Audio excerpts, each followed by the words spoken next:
know, almost like what can I say? Like it never happened, but it did happen. You're the target. So tell us what Richmond faces for you this week. We know their history with the Terps. 2 1-goal wins for Maryland, one in a possible comeback, and they beat UVA next year. That's enough to put a little worry in your sleep, isn't it? Yeah, really good team. Obviously, you just look at what they've done, and you just put on the tape. I mean, they're beating Penn, a 3 seed, with a minute left last year in the NCAA playoffs. Right. So there's a team that very close to being a quarterfinalist. They're definitely, obviously beating Virginia as well. They're a really good team. So, we got to make sure we play well. At this time of year, it's that tricky part of, you're trying to stay healthy, but you're also trying to prepare. You're trying to make sure that, you're prepared for the things that they do, but not overcomplicate things and put too much on their plate so that they can play fast and free. So, it's and you're monitoring the weather, which is always something that you do this time of year. So looks like we're going to be okay. Certainly cold, but at this time of year, that's what you'd expect. Tony, you got one? Thanks. Hey, Coach. Good morning. Great to be back in season. I'm going to have a question later as well, but I'll wait for others. But the question I wanted to ask you to start out is on the offensive end. You have some returning pieces, but then I think there are a lot of people are curious as to who some of those other pieces might be on offense. You have Kyle, you got Jack, the 2 Jacks, you got Owen. But who are some other people that we might expect to see get some significant time on the offensive end of the field? Yeah, I think you saw last year, Owen Murphy, you saw Danny Maltz, so those guys are guys that, have been around a little bit and, have some experience, which is great. We have some guys that, have been waiting in the wings, like an Eric Spanos, who's been really good for us in practice. You got a guy, Braden Erksa, that I thought did pretty well against Team USA last fall. He's done pretty well. We have some guys like Eric Saracusa, who's done well in practice and, is a senior that seems to be, continuing to improve. So we do have some good pieces. It's a little bit of right now trying to get them comfortable together, whether it's who's working together, kind of adjusting the schemes to fit their skill sets, but also prepping them for Richmond, who's, they're definitely going to, play their system, which is a unique defensive system, that if you don't do it right, they can get the ball back and turn you over and create double teams and create transition. But they also will mix in some zone. They played a lot of zone against us in 20, played a lot of zone against Georgetown last year. So they will mix that in. So you got to get them ready for man. You got to get them ready for zone. And then you're trying to figure out parts and making sure that the parts work well together. So I think it'll be pretty fluid all year long, who's playing with who, what we're running as we get a feel for things. But I know at this point last year, we were maybe had a few more knowns, but we were still trying to figure out some things and how those guys work together. Brandon? Hey, Coach. Hope all is well. I was just wondering, how does the team, especially the returners, keep itself motivated following the national championship, following the perfect season? And just how do you guys not get complacent with what happened last year? Yeah, I think people have asked that a lot, and it's something that we really try to address in August is, regardless of how the last game went, it's a new team, it's a new journey, it's a fresh start. There is no carryover. You really have to start at zero. You only get 4 chances, most of these guys. So, there is a finite amount of opportunities, not only to, compete each year, but also, there's only so many games you get to play, which is a little bit different than maybe a baseball or basketball where, there's a lot of games that you play. So I think trying to remind the guys that, there is no carryover, you hope you lean on the leadership to make sure that those guys are setting a good example. They have that sense of purpose and urgency, so that, when you come out to practice every day, you're getting better. You're trying to improve, and you're trying to treat each day like it is a game. Judith? I guess my question is, sorry, I was trying to decide which one I wanted to ask first, but I guess what or kind of who has kind of impressed you the most in this like group? I know somebody else asked about people who might get more minutes, but has anyone been standing out, or what has been? I think if you go off of last week, right, we had a great scrimmage with Georgetown. They're really talented. And they had a really good year last year. They were a top 5 team, and, they brought in some really good pieces. But I thought last week, Logan McNaney played well. I thought Brett and Ajax played well. So those are guys that are veteran guys for us at the defensive end that I think we can lean on. And that Luke Weirman played well. And I think, we've had a good preseason. I think Tony mentioned, Jack Brennan, Jack Corres, Kyle Long, like those guys have had a good preseason. So I think some of those returning guys, they're excited about, coming back and either continuing to lead our group or stepping into roles where sure, they're going to get significant minutes, but they're also going to be leaders for us and make sure that we're set and we're organized. Tony? You mentioned Richmond earlier having really, really good systems in place, and Coach Kamadi's really built that program into not just a mid-major, but a really, really good program. But I'm curious, they lost maybe even more offensive pieces and definitely more defensive pieces than you all do. So how do you prepare your team? Do you just prepare them for the systems with Richmond having so many unknowns? How do you get your players prepared when you may not be totally sure about what personnel Richmond might be playing? Well, they much like anybody, you lose a few, but you get some guys back, right? They return a starter on defense, but they also, I think they have a guy coming back from injury that missed last year, so he'll probably slide in. Looking at the pieces, they played a lot of guys last year, so they'll have some guys, when we forecasted the starting group, and we have no idea who's hurt.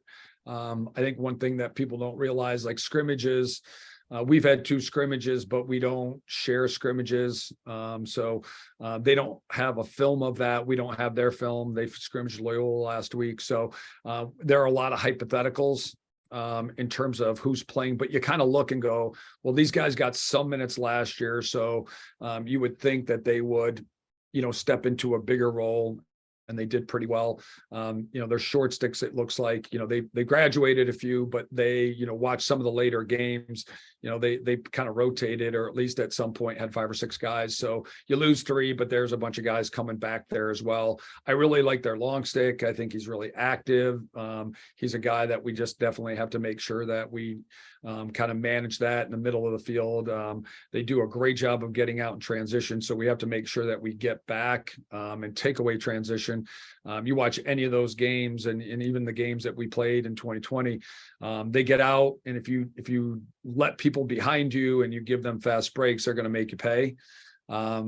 They bring back, a really good guy in Dalton Young, like a very good player there. They get a grad transfer in the Madonna to join his brother. So you kind of get some help there. They do have a couple grad transfers. So they're able to kind of bring back a pretty good group. They lost 3 significant guys, one being Matt Dunn's brother. But I think you look at, what they do, how they do it, I don't think they're going to change a whole lot. Defensively, they try to show you out of some of your dodges. You get to certain places and you roll back and turn your back. They're going to double team you, which a lot of times people can't handle. They put the ball on the ground, so they do a good job with that.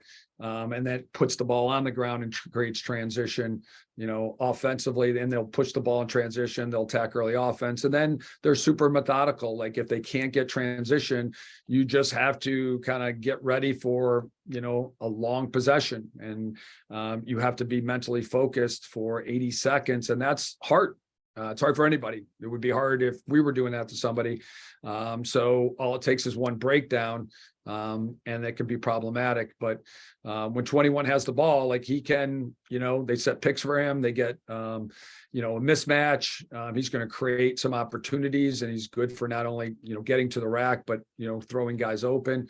And then you have some veteran guys around him. So at the end of the day, I think like anybody, if they, they return their goalie and they get good goalie play, they play good defense, it's early season, it's kind of a grinded out situation. And we've just got to be good at handling, just each play kind of being its own life.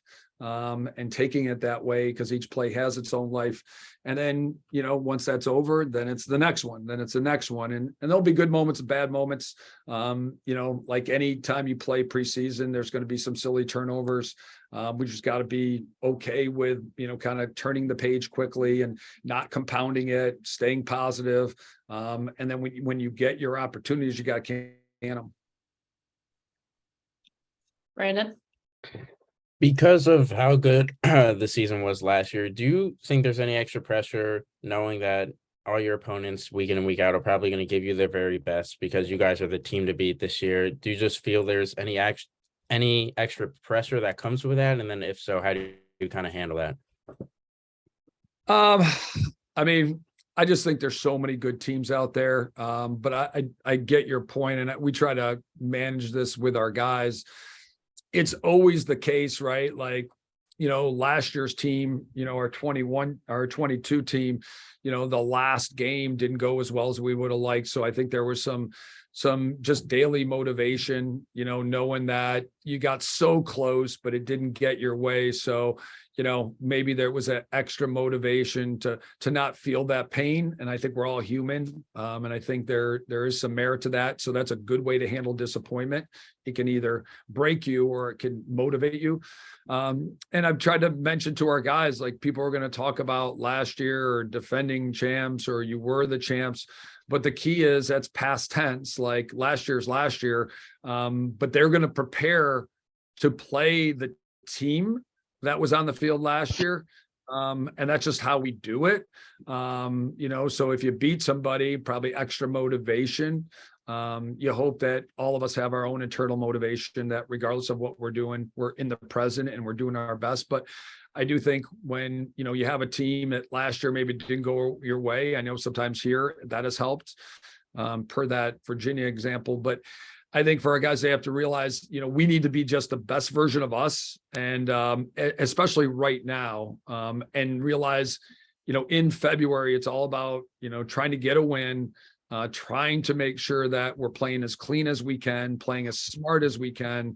We don't have as many things in as we will at the end of the year on offense or defense. But what we can do is try to do what we have in as well as possible.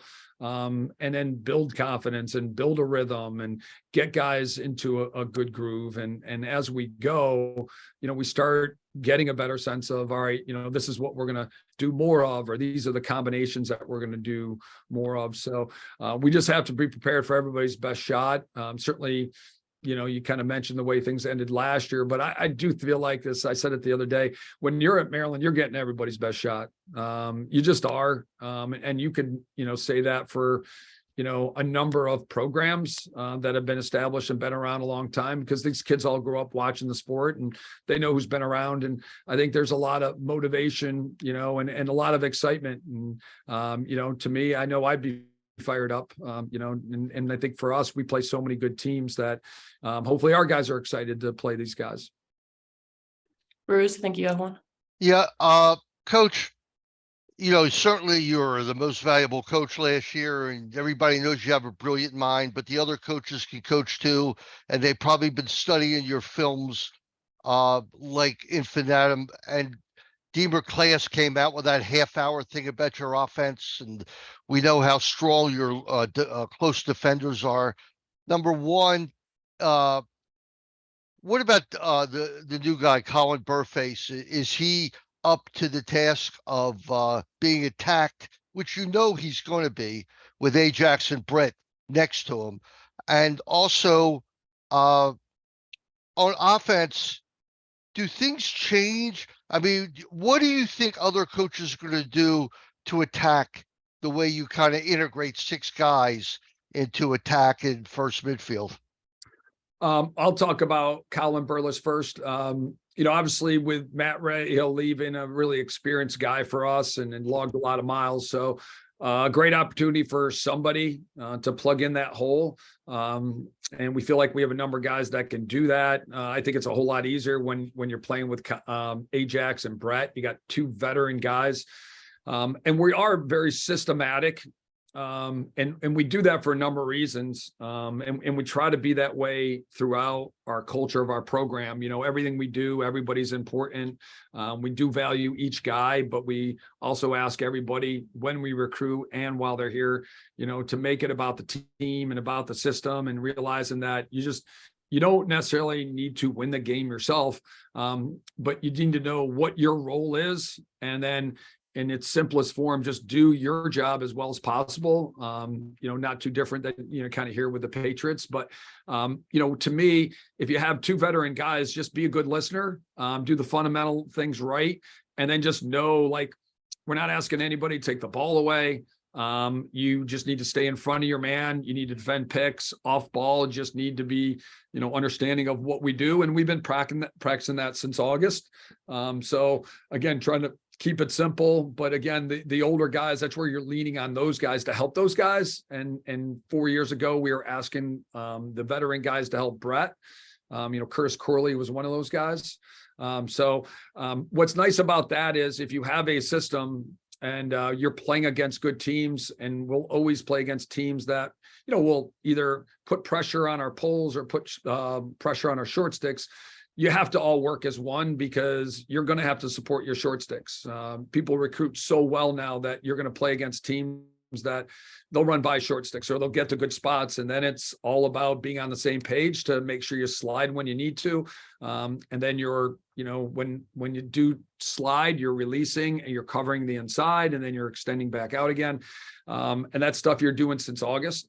I think on the offensive end, each year you definitely have to look at your parts and figure out what the kids are best at. And so, there are certain things we always want to do, and there are certain principles and philosophies that aren't too different from defense. Like, we don't want to be a team that the ball just goes to one guy and we're sitting in one set and everybody's standing in one spot, because we believe as a defense that's really easy to defend. So we like to run a motion offense. We like a lot of guys to be involved. I think it's more fun to play. I think it's harder to defend. It's a little harder to prepare for, because you're asking your scout team to kind of do something that you don't do. And if anybody ever got hurt, right, you just plug another guy in and the system can still run, because you didn't rely on just one guy. So at some point, you kind of saw this weekend how bad injuries can impact a team, and where, especially again, football, like the quarterback, if you're really leaning on that guy, which in that sport you have to, because they touch the ball every play, you lose a guy or two, it really changes things. With us, like, if everybody's touching the ball a lot, losing one really, really good player, yeah, sure, it hurts you, but you still can plug them in and keep running what you're running, because it's not just one guy that's ball dominant. So I think obviously you kind of look at what Richmond does, and I think Paul Richards, who played at Loyola, he's done a great job with that defense. And there are things, if you turn on the tape, and we've watched game after game after game from last year, but then we went back to 20 and we went back to 19. So, we've showed our guys, the zone, they've played it a couple different ways. We showed them the Virginia game, to your point earlier, Bruce. We showed them the Penn game. We showed them some other games. There are a lot of things that they do, and sure, they can throw some different wrinkles, but you really don't change maybe your DNA. You are able to do some subtle things differently. But the consistent things that we've seen over the last few years, that's what we focused on. And then we just need to be able to make in-game some adjustments. That's where the timeouts, the quarter breaks become important, because you want to be able to say, hey, this is what they're doing and this is how we need to adjust. Wrap up with Judith, and then bring Brett on. I just had, what does it kind of mean to, I guess, like open this coming season at home, as being the defending national champs. Yeah, I don't know if there's any festivities still around surrounding that this weekend or not, but I know, as an old crusty coach, right, you kind of have that mentality that, once last year's game was over, it didn't take too long to start thinking about, unfortunately, coaches are cursed a little bit. You don't get to, you want your kids and you want the school and you want your fans to enjoy it and take it all in. But, the curse of a coach is like, once you win, like you're literally getting in the locker room, you're done with the press conference, you're on the bus and you're starting to think about, all right, what do we need to do? Everybody's leaving soon. I got to get on the recruiting trail. We're behind everybody, right? So that's the way you think. And you're luckily able to kind of get out and recruit and spend all summer. And then everybody can kind of do what they need to do, enjoy the moment. But then, you're really kind of turning the page. So I think away from us, people can kind of celebrate and do all those things. But I think for us, we're just excited about this group and what this group can do. And really just seeing these new guys in new spots and trying to just be the best version of ourselves. I think that's really our focus. I think just getting back on the field and having a new chapter in the book of Maryland lacrosse, that's what we're excited about. We're excited that, our fans can be there and support us. Certainly want to make sure that, they dress warmly and layer because it doesn't look particularly warm, but that's February lacrosse. But I'm excited for them to see this group. These kids have really sacrificed a lot. They put a lot of time in. You want those kids to put their best foot forward. We always want to be a group that everybody around here can be proud of, not only because of the way we play, but the way we represent the school, the way we carry ourselves off the field, what we're doing in the community. So there's so much that, we want people to be excited about because our kids are role models to young lacrosse players. And, we do represent a really special place to us, and we just want to do it the right way. Awesome. Thank you, Coach. Thanks. Brett's the guy you want to talk to. He's a rock star. So Good luck, coach. thank you. Thank you all so much. We appreciate you guys covering us. Awesome. We have Brett here now. Bruce, you want to Morning, start off everybody. with Brett? Yeah, number one's in the house. And Brett, tell us when we've talked about it, but tell everybody what was the feeling like when the coach asked you the big question or told you that you were selected to be number one with all of its meeting and everything? Yeah, meant a lot, especially for me, kind of just knowing, obviously all the guys that have worn it throughout the years, but the two guys that I got to play with that wore the number, they mean a lot to me. Kind of just represent everything Maryland lacrosse means, the way they went about the business. Was able to learn a lot from them and take away a lot of things from them outside of lacrosse, being a good person, the way you should carry yourself, the way you should treat people. So those are the things that kind of stood out to me about the two number ones that I got to play with. So when Coach Tillman told me I was the next guy, was definitely very cool, but I'm kind of just the guy. There's several guys on our team that could have worn it. And it just so happens to be me. Tony? Brett, just to Oh. follow up real quick. Last year you had the four best shorties that you could have. And this year, I'm sure the guys, from what we heard, have been playing great and everything, but last year was sort of special. And you were able, there wasn't as much sliding, all right? Will it be more sliding this year? Have you practiced it more? I wouldn't say that. We kind of play a system defense. It's been the same system since I've been here playing under Coach Bernhardt. And that's worked for us. And those guys kind of plan to do the same thing, play the same system this year, and go about a business kind of the way we have. Those guys have done an awesome job, I think, especially over the last couple of weeks. And they've been able to get tested by some great Dodgers. We have some dynamic guys on our team. So I know they've been putting after the work, staying after practice, and making sure that they're ready for any opponent we see this year. Tony? Hey, Brett, how are you? And congratulations. Thank you. I want to ask a question now, kind of like maybe it's a leadership question for you. I think a lot of us that follow the program, we've known for a while about your ability to inspire and really get your teammates motivated. But during a game now, I'm curious. We've always had offensive players wearing number 1. Now we have a defensive player wearing number 1, and your offensive side of the ball, you have a lot of new pieces that are being broken in. You're going to have a lot of new, it's going to take time to gel. How do you help offensive players? What in game, in practices, how do you try to now, as an identified leader wearing that historic number, how do you try to help the whole team, the whole field, even during games, even during scrimmages? How do you handle that? Yeah, I think kind of just going about my business the same way I've had. I think throughout the 5 years I've been here, I've been super fortunate to kind of be in a position where I've been able to get really close with my teammates on both sides. Some of my closest friends on the team play offense. My closest friends on the team play defense. Really lucky to kind of be in a locker room where I have close relationships with everybody. So I feel comfortable, being able to talk to the offensive guys when they need a little, pickup or motivation. More than comfortable being there for them. But also on that side, there's a lot of experienced guys. Jack Brennan does an awesome job stepping into a leadership role. Kyle Long, Daniel Kelly, Owen Murphy, guys that have played in big games. So we feel really comfortable there, and they've done a great job as well. But like I said, I feel comfortable kind of going over to the offensive side, talking to those guys and giving them some motivation whenever they need. Brandon? Hey Brett, hope all is well. How do you guys stay motivated to win the national championship, especially the returners following the perfect 2022 season? How do you guys stay motivated and really not avoid a letdown? Yeah, I think that's the beauty of team sports. Every group is super different. Last year's team was undeniably very, very special group, motivated group. But this group definitely carries over kind of some of those same attributes.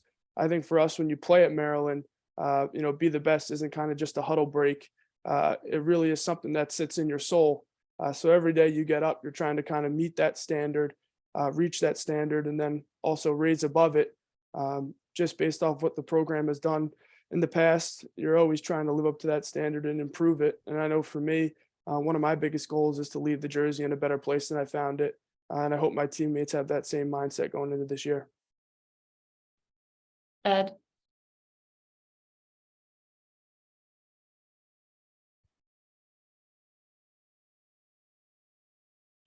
Brett, have you ever worn number 1 throughout your career? Not in lacrosse. When I played high school football, I wore number 1 for a couple of years, but never was really a number guy. Kind of, even when I got to Maryland, I remember Coach Reppert kind of throwing me the 43 practice penny, and that was that. So 43 was my number here, but kind of just throughout growing up, never really had a number. Was always kind of a guy. Whatever you have, I'll take, and try and make it the best number I can. When you wore number 1 in football, how old were you and what positions did you play? So I think the first year I wore it was my sophomore year of high school. So I was 15. And I wore that for my sophomore, junior, senior, and seasons. And I played running back and kind of like an outside linebacker role. You know the history behind the jersey. Is there any pressure to kind of uphold that tradition? I wouldn't say pressure. I think the only pressure I kind of feel is just to live, like I said, to guys like Jared and Logan, just the kind of guys they were outside of lacrosse. Always guys that were great teammates more than anything, guys I could count on, guys I could trust, and had kind of a big part of I think kind of the leadership role I was able to come into was because I was able to follow guys like Jared and Logan throughout my first years at Maryland. My last question is, I know you said that John came to you, but did you have an option to turn him down if you wanted to? I don't think it was necessarily an option. I mean, after talking to Coach Tillman and kind of just hearing him, even talk to guys like Jared and Logan to kind of get their thoughts on, where they thought the number would go, and kind of getting their blessing. Jared reached out to me and kind of just said, the number, he knew I wasn't necessarily a number guy. I know Jared's not a number guy, but he kind of just like texted me, gave me some nice words, which I really appreciated. So once I kind of heard that from him, I felt comfortable moving forward with it. Thank you, Brett. Thank you. Tony? So Brett, last time the national audience saw you, and you were up in the stands, giving your father some love. Maybe us old guys on here, maybe that hit differently. I don't even know if I can watch that without crying myself as a father now. But take us back. We're at the Rent, and what's going through your head when you at the end of that game and you start that climb? Yeah. I don't know, kind of just like something came over me and it was just like a natural instinct, but super close with my dad, both my parents, very, very lucky that they are so involved in my life. They don't miss a game. They love the Terp family, the tailgates, the parents, everything about it, and I think that's also part of the beauty of Maryland lacrosse, just how connected everybody is, not just the players, but the families. So kind of just when that final horn sounded, just a lot of emotion came over me. Talked to my dad pretty much every morning, and we kind of just briefly talked about the moment, what it would be like afterwards, kind of just how happy it would be for my family, my community back in Yorktown, all my teammates at Maryland. So just a lot of emotion there, and just really, really lucky I was able to share that moment with him. Something we'll have forever for sure. Brandon? Yeah. Do you feel there's any added pressure this season because of how good you guys were last season, where you feel teams are probably going to circle your name on the schedule, be like, this is the team we have to beat? Do you feel there's any pressure, or is there any extra hunger you guys need to have in order to avoid a letdown? I wouldn't say that. I mean, I think, when you're playing at a school like Maryland, that's something that's been a part of the program for several years, definitely before I got here. And I'm sure Coach Tillman would say the same thing about even before he got to Maryland. When you play at such a tradition-filled program, people are always going to look forward to playing you.